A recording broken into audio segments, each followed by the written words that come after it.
Hi everyone. Okay, so I thought I would do an update.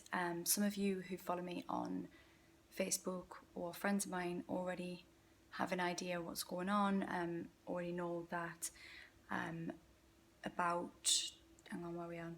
2 days ago, my husband we made the decision to take him to hospice, which has its own connotations with the word, obviously. But we had to look at the right here and now and what was right for Ross.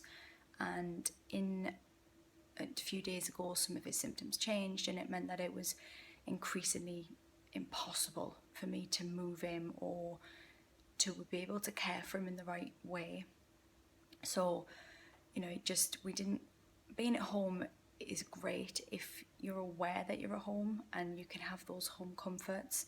But we're at a stage where Ross doesn't really know or care where he is as such, and just wants to be comfortable. And here, the hospice that we're in Mighton Hospice in the Midlands, and I had no sort of preconceptions because I've not been to hospice before. I know that others in the family, obviously, I guess it felt sadder it being a hospice, whereas all I was thinking about really was that it needs to be safe for Ross. He needs to be comfortable, he needs to be warm, he needs to be able to be washed, he needs to be able to, if he's in pain, get pain relief instantly, and it not be a case of me having to ring district nurses to come out and help, or get friends and family to come and help me move Ross.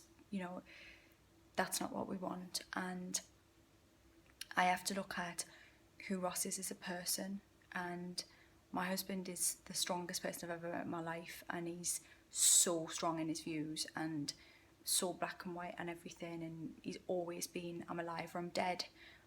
He doesn't have those nuances that some people have. He's just very, very real about everything.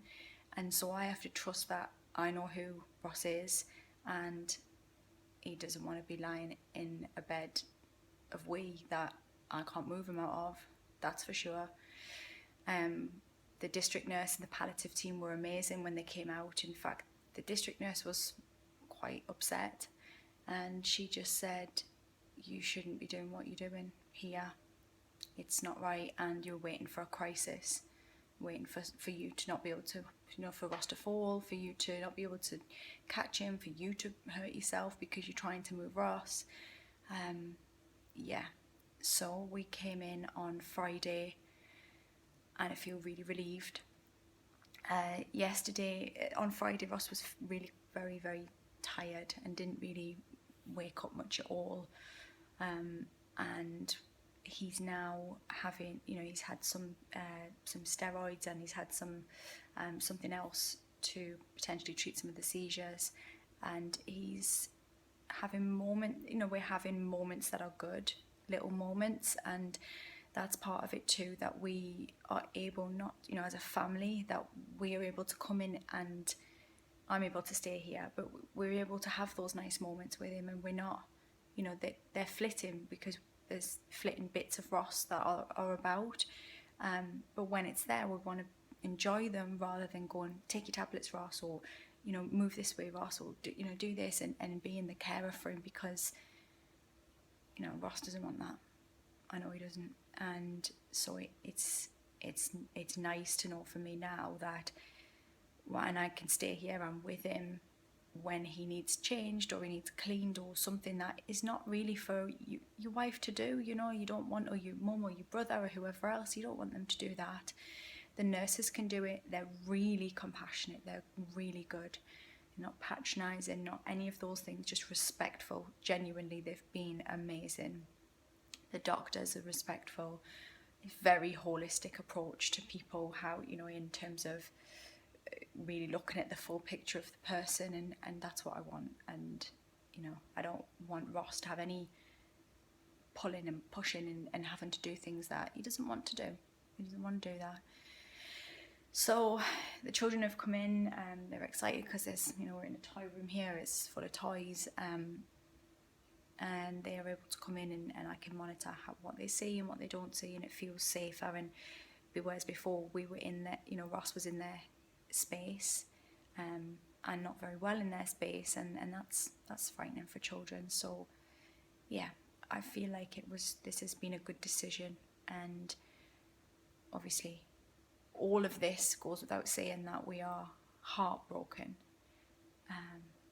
but this is the best version of a heartbroken situation, like a bad situation. This is the best. This is a decision that as a family we know is the right decision for us, and I think we all feel a little bit relieved that we've been able to have this. You know, this is a pretty amazing facility, and we're able to have this, and we were able to get this within hours, which is incredible. And the people that work here are incredible. The volunteers that come in, just they're so thoughtful and make it so easy for all of us. So I can't thank you enough. And if you work in a hospice or you're considering doing that, and you're incredible, you're amazing, go and do it. I'm sure, you know, there'll be something that we will want to do in the future to give back in some way. But yeah, and thank you so much for your messages. I know I say this, and you probably think that I don't read them, you know, because they're literally thousands of messages across social media. I do read them, and they're really, really supportive and lovely. And even if I can't take time to write back to every single person, it feels good to know that as a family we've got that support behind us of people that are willing to do things.